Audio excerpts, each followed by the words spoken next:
Kaya't sinabi sa kanila ni Jesus, maraming mabubuting gawa mula sa Ama ang ipinakita ko sa inyo.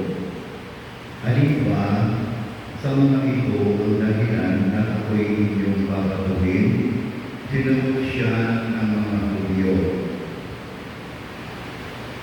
Hindi dahil sa mabubuting gawa kaya ka namin babatuhin, kundi dahil sa paglabastangan mo sa Diyos, sapagkat nagpapanggap ang Diyos na iyong tao ka lang.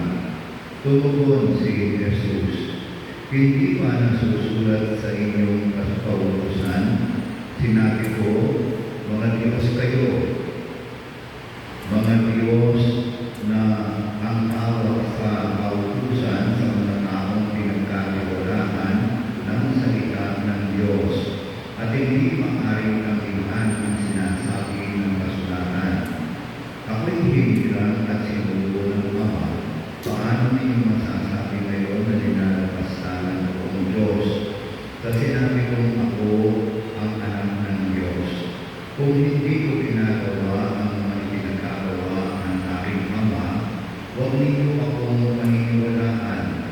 Ngunit kung ginagawa ko iyon, paniwalaan ninyo ang aking mga gawa.